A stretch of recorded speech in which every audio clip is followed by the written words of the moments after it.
ప్రభునందు ప్రియ దేవుని ప్రజలందరికీ ప్రభు పేరట ప్రత్యేకముగా వందనాలు తెలియచేసుకొనుచున్నాను. ప్రభునందు ప్రియ దేవుని బిడ్డలారా, ప్రకటన గ్రంథము వ్యాఖ్యానము అనే అంశంకు సంబంధించి 11వ ఎపిసోడ్, సూర్యుని ధరించిన స్త్రీ మగ శిశువు. సూర్యుని ధరించిన స్త్రీ మగ శిశువు ఈ విషయమును గూర్చి ప్రకటన గ్రంథం 12వ అధ్యాయం 1వ వచనము నుండి 17వ వచనం వరకు వ్రాయబడి ఉంది. ఇందులో ఈ స్త్రీని గురించి మనం ధ్యానించుదాం. ఈ స్త్రీ యొక్క లక్షణాలను మనం చూస్తే ప్రకటన గ్రంథం 12వ అధ్యాయం 1-2 వచనములు, అప్పుడు పరలోకమందు ఒక గొప్ప సూచన కనబడెను. అదేదనగా సూర్యుని ధరించుకొని యొక్క స్త్రీ, ఆమె పాదముల క్రింద చంద్రుడును, శిరస్సు మీద 12 నక్షత్రముల కిరీటమును ఉండెను. ఆమె గర్భిణి అయి ప్రసవేదన పడుచు ఆ నొప్పులకు కేకలు వేయుచుండెను. ప్రభునందు ప్రియ దేవుని బిడ్డలారా, ఈ స్త్రీని గూర్చి ఈ స్త్రీలో ఉన్న 4 లక్షణాలు వ్రాయబడి ఉన్నాయి. ఈ ప్రకటన గ్రంథం 12వ అధ్యాయం 1-2 వచనాలలో 1, సూర్యుని వస్త్రముగా ధరించెను. 2, చంద్రుడు ఆమె పాదముల క్రింద ఉండెను. 3, శిరస్సు మీద 12 నక్షత్రముల కిరీటము ఉండెను. 4, ఆమె నిండు చూలాలు, ప్రసవ వేదన వలన ఆమె మూలుగుచుండెను. ఈ స్త్రీని గురించి రకరకాల వ్యాఖ్యానములు చెప్తూ ఉంటారు. కొంతమంది ఈ స్త్రీ సంఘమని చెప్తారు, మరికొంతమంది ఈ స్త్రీ మరియమ్మ తల్లి అని ఆర్సెం సంఘస్థులు చెప్తారు. దేవుని బిడ్డలారా, సంఘము కాదు, మరియమ్మ తల్లి కాదు. ఈ స్త్రీ ఇశ్రాయేలు జాతికి సాదృశ్యం. ఈ స్త్రీ ఇశ్రాయేలు జాతికి సాదృశ్యం. ఎందుకని ఇశ్రాయేలు జాతికి సాదృశ్యం అని చెప్తున్నానంటే, సూర్యుని వస్త్రముగా ధరించింది, చంద్రుడు ఆమె పాదముల క్రింద ఉన్నాడు, శిరస్సు మీద 12 నక్షత్రాల కిరీటం ఉంది, ఆమె గర్భిణి అయి ప్రసవ వేదన వలన మూలుగుచూ ఉంది. ఈ 4 లక్షణాలు ఇశ్రాయేలు జాతికి సరిపోతాయి. ప్రభునందు ప్రియ దేవుని బిడ్డలారా, సూర్యచంద్రుల నక్షత్రముల సమ్మేళనం యోసేపు కనిన కలలో మనకు కనిపిస్తుంది. ప్రియదేవుని బిడ్డలారా, ఇక్కడ సూర్యుడంటే యాకోబు, చంద్రుడంటే యాకోబు భార్య, మరి 12 నక్షత్రములు యాకోబు కుమారులు. గమనించాలి ఈ విషయాన్ని గురించి. ఆదికాండం 37వ అధ్యాయం 9-10 వచనముల్లో వ్రాయబడి ఉంది. ఇదిగో నేను, ఆదికాండం 37వ అధ్యాయం 9వ వచనం, ఇదిగో నేను మరి ఒక కల కంటిని, అందులో సూర్యచంద్రులను 11 నక్షత్రములను నాకు సాష్టాంగపడినని చెప్పాను. దేవుని బిడ్డలారా, ఇందు సూర్యుడు యాకోబు, చంద్రుడు యాకోబు భార్య, 11 నక్షత్రములు యాకోబు కుమారులు. అందుకనే యాకోబు యోసేపుతో ఈ విధంగా పలికాడు. ఆదికాండం 37వ అధ్యాయం 10వ వచనం, నేను నీ తల్లియు నీ సహోదరులను నీకు సాష్టాంగ పడుదుమా అని అతన్ని గద్దించెను. 37వ అధ్యాయం 9వ వచనంలో యాకోబు ఫ్యామిలీ కనిపిస్తుంది. అది నా కుటుంబం అని యాకోబు చెప్తున్నాడు. నేనును నీ తల్లియు నీ సహోదరులను నీకు సాష్టాంగ పడుదుమా అని గద్దించెను. దేవుని బిడ్డలారా, సూర్యచంద్ర నక్షత్రముల సమ్మేళనం యాకోబు కుటుంబం, అంటే టోటల్గా ఇశ్రాయేలు జాతికి సంబంధించినది. అయితే ఈ స్త్రీ ప్రసవేదనతో మూలుగుచుండెను, గర్భిణి అయి ప్రసవేదనతో మూలుగుచుండెను, నిండు చూలాలు. అంటే ఇశ్రాయేలు ప్రజలు మెస్సియా అయిన క్రీస్తును గర్భం ధరించారు. సాంకేతికముగా, సాదృశ్యంగా వారిలో నుంచే క్రీస్తు వచ్చాడు. రక్షణ యూదుల్లో నుండే కలుగుచున్నదని యేసు ప్రభు చెప్పాడు. యోధా గోత్రపు సింహముగా వచ్చాడు. అందుకనే ప్రభునందు ప్రియదేవుని బిడ్డలారా, వీళ్ళు రక్షకుడిని అందించే ముందు ఇశ్రాయేలు ప్రజలు ఎన్నో వేదనలను అనుభవించారు రక్షకుడిని ఈ లోకానికి అందించడానికి.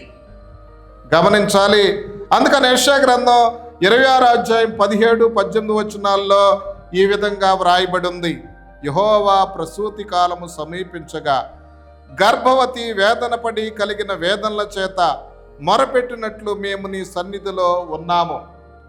మేము గర్భము ధరించి వేదన పడితిమి, గాలిని కన్నట్టు ఉంటిమి. ప్రియదేవుని బిడ్డలారా, కాబట్టి వీళ్ళు గర్భం ధరించారు మెస్సియాని. ఇది సింబాలిక్ లాంగ్వేజ్. ఈ లోకానికి అందించే ముందు ఎన్నో శ్రమలు, ఇరుకులు, ఇబ్బందులు అన్నీ పడ్డారు ప్రభునందు ప్రియులారా. వీళ్ళలో నుంచే క్రీస్తు వచ్చాడు. కాబట్టి ఈ స్త్రీ ఇశ్రాయేలు జాతి, సంఘము కాదు, మరియమాత కాదు, ఇశ్రాయేలు జాతి. ఈ స్త్రీ కనిన శిశువు ఎవరు అనే విషయాన్ని గురించి మనం ధ్యానించుదాం ప్రభునందు ప్రియదేవుని బిడ్డలారా. చూడండి, ఆ స్త్రీ ఒక శిశువును కన్నదే. 4వ వచనం, ప్రకటన గ్రంథం 12వ అధ్యాయం 4వ వచనం, దానితో ఒక ఆకాశ నక్షత్రముల్లో 3వ భాగము నిలిచి వాటిని భూమి మీద పడవేసెను.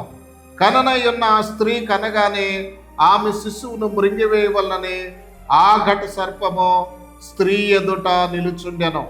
సమస్త జనములను ఇనుప దండంతో ఏలనయున్న యొక్క మగ శిశువును ఆమె కనగా ఆమె శిశువు దేవుని యొద్దకును ఆయన సింహాసనం యొద్దకును కొనుపోబడెను. ఈ స్త్రీ ఇశ్రాయేలు జాతీయులు ఒక మగ శిశువును అందించారు. సమస్త జాతులను ఇనుప దండముతో పరిపాలింపగల మగ శిశువు. ఆ శిశువే కీర్తన 2:9 ప్రవచించబడింది.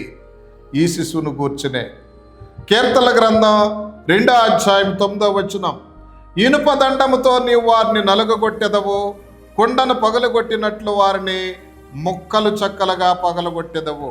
ఇది మెస్సియా శిశువుకు సంబంధించిన ప్రవచనం.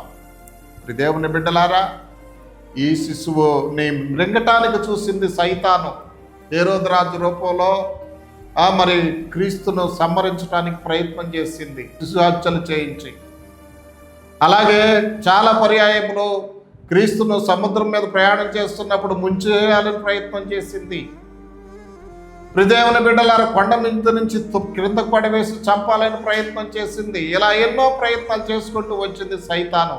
దాని ఆటలు సాగల, సిలువు కొట్టించింది. అయినా మరణాన్ని జయించడం ద్వారా సైతాన్ని జయించాడు. పునరుత్థానుడై తిరిగి లేచాడు. తండ్రి కుడి పార్శ్వమునకు కొనిపోబడ్డాడు. అదే మనం 5వ వచనము చూస్తున్నాం.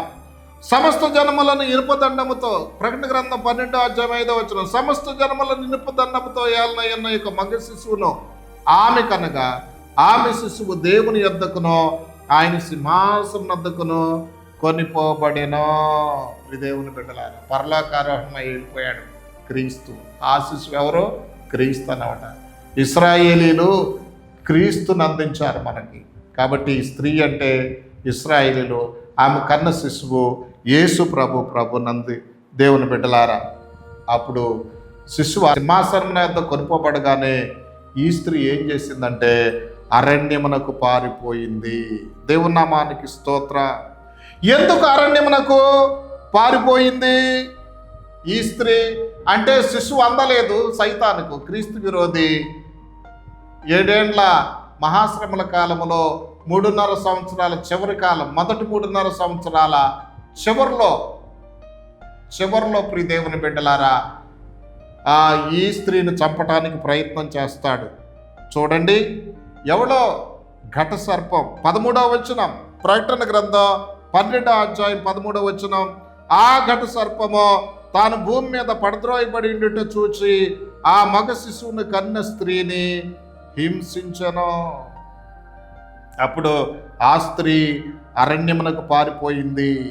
ప్రియదేవుని బిడ్డలారా, చూడండి 14వ వచనం, అందువలన ఆమె అరణ్యములో ఉన్న తన చోటికి ఎగురినట్లు గొప్ప పక్షిరాజు రెక్కలు 2 ఆమెకి ఇవ్వబడెను. అచ్చట సర్పముఖమును చూడకుండా ఆమె ఒక కాలములు అర్ధకాలము పోషింపబడును. దేవుని నామానికి స్తోత్రం. ఇశ్రాయేలీలంట అరణ్యమునకు పారిపోతారు. ఎందుకంటే ఈ క్రీస్తు విరోధి ఇశ్రాయేలీలను హింసిస్తాడు. హింసించినప్పుడు వీళ్ళు అరణ్యమునకు పారిపోతారు. కాలము, కాలములు, అర్ధకాలం అరణ్యములో పోషించబడతారు. అంటే 3.5 సంవత్సరములు. అదే 6వ వచనంలో మనం చూస్తున్నాం. ప్రకటన గ్రంథం 12వ అధ్యాయం 6వ వచనం, ఆ స్త్రీ అరణ్యమునకు పారిపోయిను, అచ్చట వారు 1260 దినములు ఆమెను పోషింపవలనని దేవుడు ఆమెకు ఒక స్థలం సిద్ధపరచి ఉంచెను. దేవుని నామానికి స్తోత్రం. ఇశ్రాయేలీయులను ఆ అరణ్యములో దాస్తాడు. దేవుని బిడ్డలారా, జోర్డాన్లోని పెట్రా అనేటువంటి స్థలంలో దాస్తాడు. దేవుని బిడ్డలారా, అక్కడ పోషిస్తాడు ఇశ్రాయేల్ ప్రజలను. ఇశ్రాయేల్ను కాపాడువాడు కునుకడు, నిద్రపోడు ప్రభునందు. దేవుని బిడ్డలారా, ఇశ్రాయేల్ని ఏమాత్రము చేయి విడువడు. ఇది గుర్తుపెట్టుకోవాలి. చివరి వరకు కాపాడుతూనే ఉంటాడు. అందుకనే దేవుని బిడ్డలారా, గమనించవలసినటువంటి విషయం, ఇశ్రాయేలీయులను పెంచి పోషిస్తూ ఉంటాడు. దేవుని బిడ్డలారా, 3.5 సంవత్సరములు ఈ క్రీస్తు విరోధి ఇంకా బారి నుంచి తప్పించుకుంటారు. అప్పుడు ఈ క్రీస్తు విరోధి ఏం చేస్తాడంటే, యాంటీ క్రైస్ట్ ఇశ్రాయేలీల్లో స్త్రీ సంతతిలో శేషించిన వారిని హింసింప మొదలు పెడతాడు. 17వ వచనం, ప్రకటన గ్రంథం 12వ అధ్యాయం 17వ వచనం, అందుచేత ఆ ఘట సర్పము ఆగ్రహం తెచ్చుకొని దేవుని ఆజ్ఞలు గైకొనుచు యేసును గురించి సాక్ష్యం ఇచ్చుచు ఉన్నవారైన ఆమె సంతానములో శేషించిన వారితో యుద్ధము చేయుటకై బయలువెడలి సముద్ర తీరమున నిలిచెను. దేవుని నామానికి స్తోత్రం. శేషించిన వారు ఉంటారు కదా, 1,44,000 మంది. వాళ్ళు మినహాయించి అందరూ పారిపోతారు. ఇశ్రాయేలీయులు దాక్కుంటారు. వీళ్ళని హింసించడానికి మొదలు పెడతారని క్రీస్తు విరోధి. ఘట సర్పం అంటే క్రీస్తు విరోధిని ఆవరించి ఉన్న ఘట సర్పం క్రీస్తు విరోధిలో ఉంటుంది అన్నమాట. కాబట్టి వాడు భయంకరంగా ప్రపంచ నియంత అవుతాడు. అది 13వ అధ్యాయం నుంచి రాయబడి ఉంది. దేవుని బిడ్డలారా, 13వ అధ్యాయం నుంచి 7 ఏళ్ల శ్రమల కాలంలో రెండో 3.5 సంవత్సరములు ప్రారంభించబడుతుంది. రెండో 3.5. ఇప్పుడు 12వ అధ్యాయం వరకు మొదటి 3.5 సంవత్సరముల శ్రమల కాలం అయిపోద్ది. మీరు 13వ అధ్యాయం కొరకు భారంతో ప్రార్థించండి. ప్రార్థన చేసుకుందాం. దయామయుడా తండ్రి, మీ వందనాలు, స్తోత్రాలు నాయన. ఇశ్రాయేలీయుల్ని సంహరించడానికి ప్రయత్నించినప్పుడు ఇశ్రాయేలుని అరణ్యంలో మీరు భద్రంగా కాపాడి పోషించారు. మొదటి 3.5 సంవత్సరాలు దాటిన తర్వాత రెండో 3.5 సంవత్సరాలు మీరు భద్రంగా క్షేమంగా కాచి కాపాడి రక్షించినందులకు స్తోత్రాలు ప్రభువా.